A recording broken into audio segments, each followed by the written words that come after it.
তো যে সাজেশন দিয়েছিলাম সেই সাজেশন গুলো এসছে।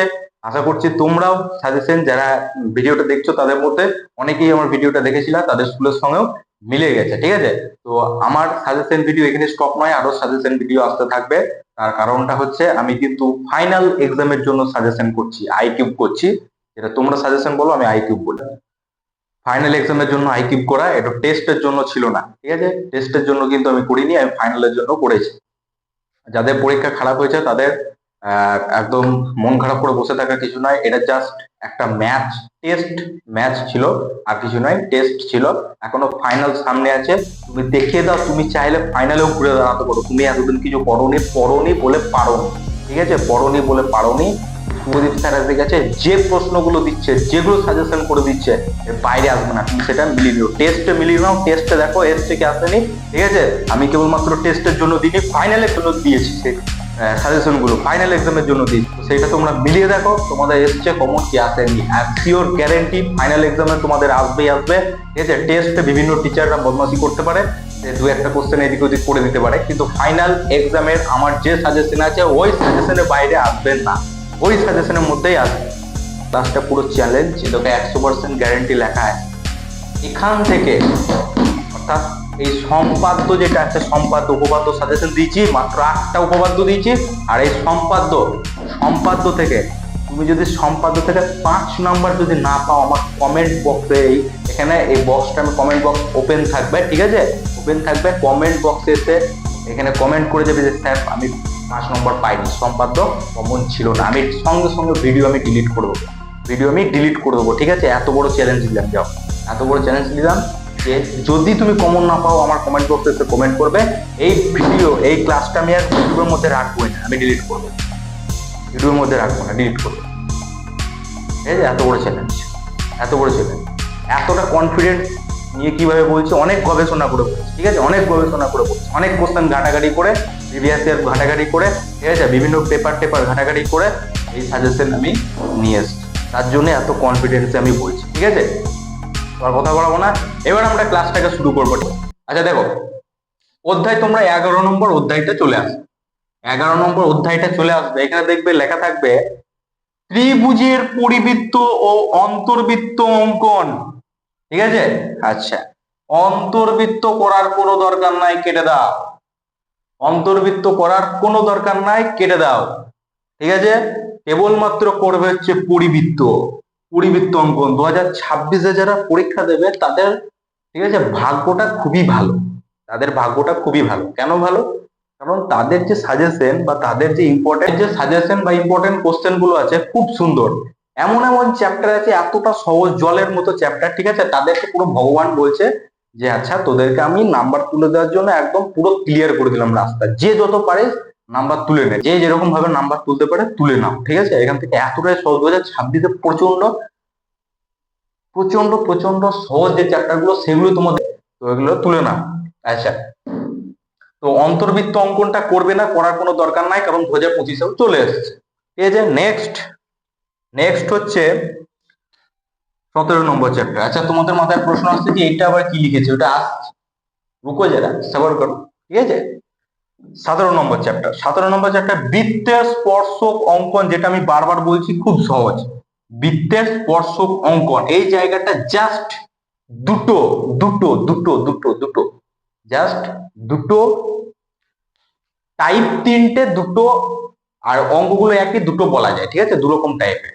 একটা স্পর্শক দেখবে, একটা বৃত্তের স্পর্শক আঁকতে বলবে, যেটা বৃত্তের ওপরে অবস্থিত কোনো বিন্দুতেই স্পর্শকটা আঁকতে বলবে, আর একটা বলবে বৃত্তের বাইরে আছে সেখান থেকে স্পর্শক অঙ্কন করো। ঠিক আছে, বৃত্তের বাইরে যেটা আছে যে বিন্দুটা, সেটা স্পর্শক অঙ্কন করে একটা স্পর্শক বলতে পারে বা দুটো স্পর্শক বলতে পারে। ঠিক আছে, বৃত্তের বাইরে কোনো বিন্দু থেকে যদি স্পর্শক আঁকতে বলে, সেটা একটা স্পর্শক আঁকা যায়, দুটো স্পর্শক আঁকা যায়। কোনো সময় ওরা পরীক্ষা দেয় বৃত্তের কোনো বাইরে একটা বিন্দু আছে, সেখান থেকে একটা স্পর্শক অঙ্কন করো, এটা দেয়, বা দুটি স্পর্শক অঙ্কন করো, এটা দেয়, বা বৃত্তের ওপরে কোনো বিন্দু আছে তার স্পর্শক অঙ্কন। ঠিক আছে, আচ্ছা, এটা আজকে অফলাইনে শেষ। ঠিক আছে, আজকে অফলাইনে আর কি চ্যাপ্টারটা গুটি দিলাম, ভালো লাগছিল না। দেখো, মধ্য সমানুপাতিটা করার কোনো দরকার নাই। ঠিক আছে, ঠিক আছে, মধ্য সমানুপাতি করার কোনো দরকার নাই। কারা কেটে দেবা? যারা একটু দুর্বল আছে, ঠিক আছে, যারা একটু দুর্বল আছে তারা কেটে দেবে, এটা দেখার দরকার নাই। কারণ আগের বছর 2025-এ অন্তর্বৃত্ত অঙ্কন করো এবং মধ্য সমানুপাতি নির্ণয় করো, এই জায়গাটা চলে এসেছে, ঠিক আছে, জায়গাটা চলে এসেছে, তো তোমাদের করার দরকার নাই। আসবে না, না আসবে না এরকম বলা ভুল, আসতেও যে কোনো দুটো তো আসবে, এদের মধ্যে যে কোনো দুটো আসবে, তার মধ্যে এটা চলে বসে বসে আছে, এটা এসেছিল, এটাও এসেছিল, এটা চলে এসছে, এটা আসেনি, তো শিওর এটা আসবেই, ঠিক আছে, এর সঙ্গে পরিবৃত্তটা আসার চান্স আছে, ঠিক আছে, এটার সঙ্গে এটা রিপিট হয়তো করবে না, এটার সঙ্গে এটাই দেওয়া উচিত, 100% শিওর যে এর সঙ্গে হয়তো এটাই দেবে। আচ্ছা, তাহলে বৃত্তের স্পর্শক অঙ্কন এটা আমরা করছি, আর ত্রিভুজের পরিবৃত্ত অঙ্কন এটা করছি, অন্তর্বৃত্ত অঙ্কনটা করছি না। এবারে সাইডে তাহলে এগুলো কি লিখে রাখলাম একটু দেখে নিন। প্রথমে চলে এসো ত্রিভুজের পরিবৃত্ত অঙ্কন। পরিবৃত্ত অঙ্কনে অন্তর্বৃত্ত যে অঙ্কনটা আছে সেটা দেখবে 11.2 আছে, করার দরকার নাই, কেটে দাও। 11.1-এ টোটাল পাঁচটা টাইপের প্রশ্ন দেখতে পাবে। 11.1-এ পাঁচটা টাইপের প্রশ্ন। সমদ্বিবাহু ত্রিভুজ হতে পারে, সমবাহু ত্রিভুজ হতে পারে, সমকোণী ত্রিভুজ হতে পারে, আর বাহুর দৈর্ঘ্য দিয়ে দেবে, দিয়ে বলবে পরিবৃত্ত অঙ্কন করো। পাঁচটা টাইপ হতে পারে, সমবাহু, সমদ্বিবাহু, সমকোণী হতে পারে, বা তিনটে তোমার বাহুগুলোর মাপ দিয়ে দিল, বা দুটো বাহু মাপ দিল, সমদ্বিবাহু, আর একটা ভূমি আলাদা করে বলে দিল, এরকম পাঁচটা টাইপ হতে পারে। এটা করে নেবা, দেখবা একদম জল, কিচ্ছু না। আর এখান থেকে করার কিছু দরকার নাই। 11.1-এর পাঁচটা টাইপের প্রথমেই দেখবা একের দাগ নম্বর 1, দাগ নম্বর 1টা করবা খুব স্টার্ট, ঠিক আছে, দাগ নম্বর 1, 1 2 3 4 5, 5 পর্যন্ত আছে মনে হয়, দেখবা, ঠিক আছে, 5 পর্যন্ত করবা। আচ্ছা, 17 নম্বর চ্যাপ্টারে বৃত্তের স্পর্শক অঙ্কন, এখানে তোমরা দেখবা হচ্ছে 230 পাতায় একটা আছে, একটা বৃত্তের বাইরের কোনো বিন্দু থেকে একটা স্পর্শক অঙ্কন করতে বলেছে, 230 পাতা। আর 231 পাতা দেখবা দুটো স্পর্শক অঙ্কন করা আছে, ওই জায়গাটা দেখবা। আর কোষে দেখি 17-র দাগ নাম্বারে যদি চলে আসে, দাগ নাম্বার তোমরা করছো 1 2 3 4, তার মধ্যে 3টা 4টা মোস্ট ইম্পর্টেন্ট, এই 2 3 4 মোস্ট ইম্পর্টেন্ট, এই চারটেই কিন্তু ইম্পর্টেন্ট খুব, এই চারটেই কিন্তু খুব ইম্পর্টেন্ট। 5 6 7 8 9 10 11 পর্যন্ত আছে, পড়ার কোনো দরকার নাই, এই চারটে কিন্তু খুব খুব খুব খুবই ইম্পর্টেন্ট। তার মধ্যে 3 আর 4টা দেখবে এরকম, এই দুটো টাইপের, আর 1 আর 2টা একরকম, অর্থাৎ বৃত্তের ওপর বলবে, বৃত্ত কোন একটা বৃত্ত আছে, বৃত্তের ওপরে কোনো বিন্দুতে স্পর্শক অঙ্কন এটা বলবে, ঠিক আছে। আর এই 3 4 বৃত্ত আছে, এখান থেকে কিছু দূরে এইখানে একটা পয়েন্ট আছে, সেখান থেকে দুটো স্পর্শক আঁকতে বলবে, এরকম টাইপের, 4টা এরকম টাইপের, 1 আর 2টা এরকম টাইপের। তো এই দুটো করছো তোমরা। কোষে দেখি 1 2 3 4, কোষে দেখি 17 1 2 3 4 দাগ নম্বর, 8 করার দরকার নেই, 5 6 7 8 করবো না, করার দরকার নেই, ওগুলো করার দরকার নেই, ওগুলো আসবে না। কি হয়ে জানলে, হ্যাঁ ওগুলো আসবে না, কোশ্চেন অনেক ঘাটাঘাটি করেছি, ওগুলো আসবে না, ঠিক আছে। 1 2 3 4 করবে, করবে, আর করার দরকার নেই, বাস সাজেশন শেষ, সাজেশন শেষ, আর কিছু সাজেশন নেই, আর কিছু সাজেশন নেই।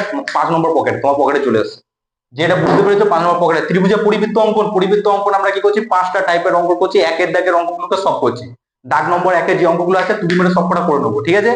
আর বৃত্তের স্পর্শক অঙ্কন কোনটা করবো, 230 পাতায় একটা স্পর্শক আছে, 231 পাতায় দুটো স্পর্শক আছে, ওই দুটো একটু দেখতে হবে। কেউ যদি মনে করো ওই দুটো আমি দেখবো না, আচ্ছা 3 আর 4 ভালো করে দেখো, এই দুটো কভার হয়ে যাবে, 3 আর 4 ভালো করে দেখো, এই দুটো কভার হয়ে যাবে, ঠিক আছে। আর 1 2 3 4 1 2 3 4 1 2 3 4 1 2 3 4 দেখছি, আর কিছু দেখার দরকার নাই। 5 6 7 8 10 12 11 কিছু দেখার দরকার নাই, শুধু এখান থেকে দেখবে 1 2 3 4, ঠিক আছে। মধ্য সমানুপাতি যারা একটু উইক আছো, ঠিক আছে, দুর্বল প্রকৃতির স্টুডেন্ট আছো, তাদেরকে দেখার কোনো দরকার নাই। আর যারা একটু স্ট্রং আছো, স্যার এসব কি বলছে, তো কবে আমরা শেষ করে দিয়েছি, তারা একটু দেখো, ঠিক আছে, তারা এই চ্যাপ্টারটা দেখবে। 1 2 3 4 5 এই দাগ নম্বর গুলো দেখো, খুব ইম্পর্টেন্ট, ঠিক আছে। 1 থেকে 5 পর্যন্ত দাগ নম্বর যত অঙ্ক আছে ভালোভাবে দেখবে, ঠিক আছে। তার মধ্যে 2 3 4, ঠিক আছে, ইম্পর্টেন্ট খুব, স্টার কোশ্চেন, ঠিক আছে, স্টার্ট, এগুলো স্টার্ট, তো ভালোভাবে করো, প্র্যাকটিস করো ভালোভাবে। আর প্রত্যেকটা এখানে এই চ্যানেলটার মধ্যে প্রত্যেকটা ভিডিও পাবে, প্রত্যেকটা সাজেশন ভিডিও পাবে, মারাত্মক সাজেশন ভিডিও, তোমরা টেস্টে দেখতে পেলে কিভাবে কমন এসছে, ঠিক আছে। অনেক স্টুডেন্ট দেখেছে, মেসেজও করেছে, ঠিক আছে, মেসেজ করেছে, ঠিক আছে, কমেন্টও করেছে, দেখলাম দু একজন।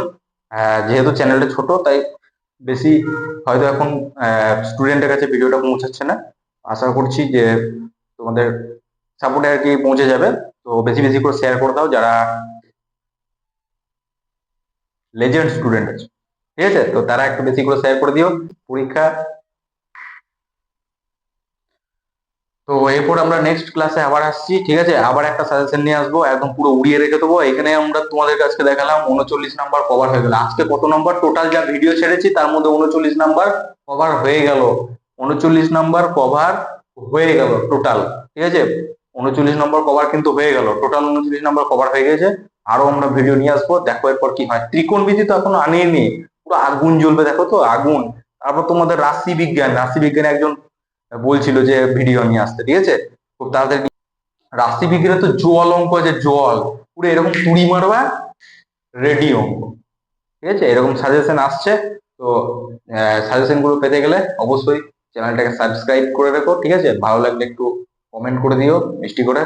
বাই, আর পরে একটা নেক্সট ভিডিওতে দেখা হচ্ছে।